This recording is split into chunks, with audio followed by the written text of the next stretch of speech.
Krista here. Thanks for stopping by Books and Jams. I am so excited because today I am joining my good friends Sarah from Sarah's Nightstand and Lindsay from Lindsay's Little Library in a Booklist Thursday.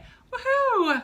Booklist Thursday is a series of videos that Sarah and Lindsay do every week in which they talk about different book lists. And I have joined them in the past, most notably at Christmas time when we did our 12 Books of Christmas book exchange.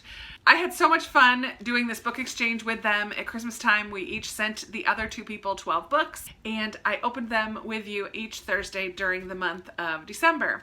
At the beginning of the year, I had the great idea that I was going to try to read 2 books from this book exchange every month.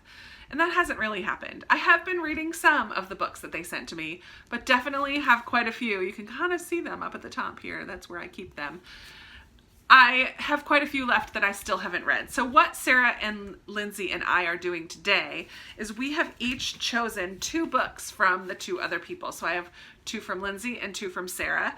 And these are books from the stack that are calling to us right now. That as we looked at the books that they sent to me this year, these are the ones that I'm the most excited to read. And we're going to tell them to you, and then there is a link below to a SurveyMonkey survey where you can go and vote for which book you want me to read in the month of September. In that SurveyMonkey are also the books for Sarah and Lindsay, so I suggest you watch their videos, which I will also link down below. Watch their videos, watch all 3 videos, then go to the survey and vote on which book you want us to read. Then, throughout the month of September, we will do a vlog where we read the book that you've chosen and post that at the end of September. So I'm really excited that they asked me to join them again, and I'm really excited because we are going to be doing it again this year. I have books already set aside for them, which is so exciting. So let me just get into the 4 books that I've chosen, and then you can go ahead over to that SurveyMonkey and pick which one you want me to read. Yay! And then I will let you know, well, I don't know when I'm going to let you know, because I will film my September TBR before the 1st. Oh, that's the other thing. You have until September 1st, like midnight on September 1st. So just before, like on August 31st at midnight, the survey will close. So here's the 4 books that I have. I did choose from each of them the middle grade that they gave me because I've already talked about wanting to read a lot of Ella Montgomery books in September. Plus I have my read-along books, so I'm not trying to put really huge, long, heavy books on my TBR. So I did choose both of the middle grades. So from Lindsay, the middle grade she sent me is Tanya Bolden's Crossing Ebenezer Creek, and I believe this is a historical fiction set during slave time. And I have saved all of Lindsay's little cards that she made to use as bookmarks, which is kind of fun. This one is about Mariah, a young girl named Mariah.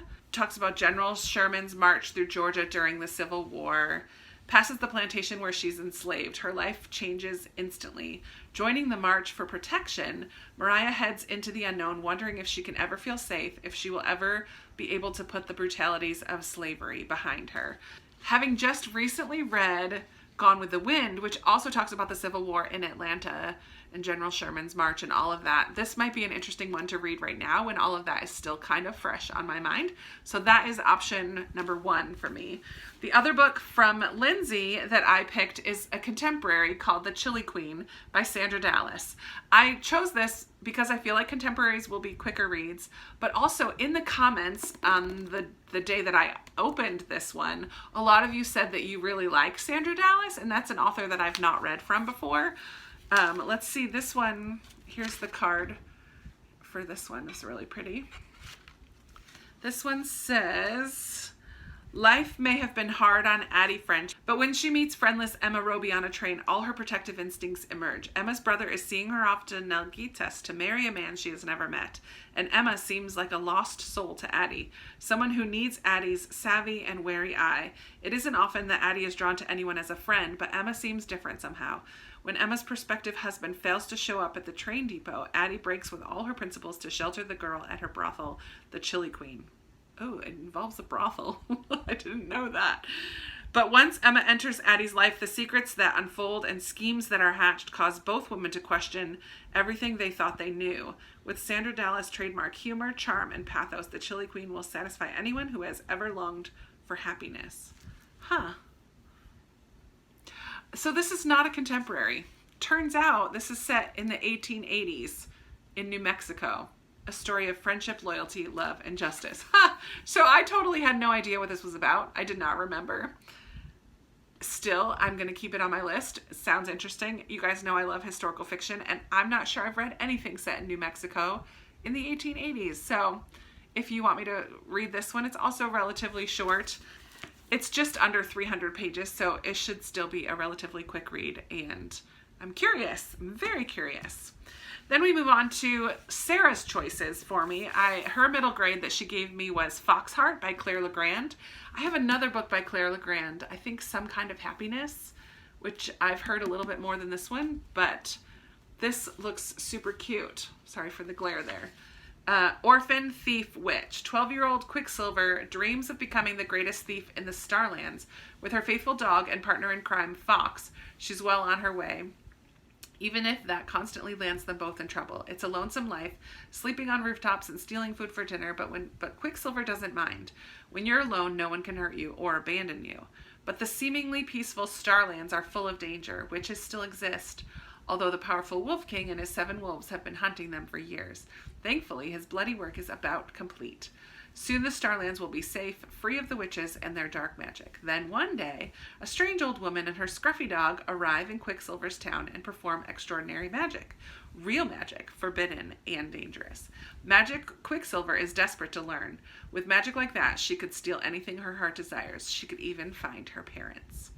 The old woman is not what she seems, and soon Quicksilver has to decide, will she stay at home and remain a thief, or will she embark upon the adventure of a lifetime and become a legend? Dun dun dun. So this is kind of a chunkier book, but it has the typical middle grade wide margins and double spacing, and it is under 500 pages. So who knows? But this is another option. I love some middle grade, and I love middle grade magic fantasy stories, so that's an option. And finally, this one is a contemporary, Ellen Hildenbrand's Winter in Paradise. I read one Ellen Hildenbrand that I didn't care for because it dealt with adultery, and then I loved her Winter series. I think it's a quartet of books that take place in Christmas time. Winter Street, I forget the names of all of them, but I did really enjoy that Winter series by her. And this is kind of fun because it does take place in the winter. Spend the coldest days of winter on a warm Caribbean beach with New York Times bestselling author Ellen Hillenbrand. In this one, we follow Irene Steele, who has an idyllic life, a beautiful Iowa City Victorian house, lovingly restored to perfection, a husband who adores her to skywriting sentimental extremes, 2 grown sons out leading interesting lives, and a satisfying magazine job. But as she greets the new year on a cold and snowy night, everything comes crashing down around her with the insistent ringing of her phone and the shocking news that her beloved husband, away on business, has been killed in a plane crash. Oh, this one might be sad. Winter in Paradise is a truly transporting novel and the exciting start of a new series. So if I like this one, maybe I'll pick up the series. So here are the 4 choices. I would love for you to go over to that Survey Monkey link that's down below and help me decide which of these should I pick up in September. Let me know down below if you've read any of these. Definitely go click on that link for to place your vote, and don't forget to check out Sarah and Lindsay's channel and vote for their books as well, and see what I sent them and what they've picked from the books that I sent them and that they sent each other. So thank you so much for watching. That's going to be it for me today. Give this video a big thumbs up if you liked it, subscribe if you haven't already, and I will be talking to you in another video very soon. Bye.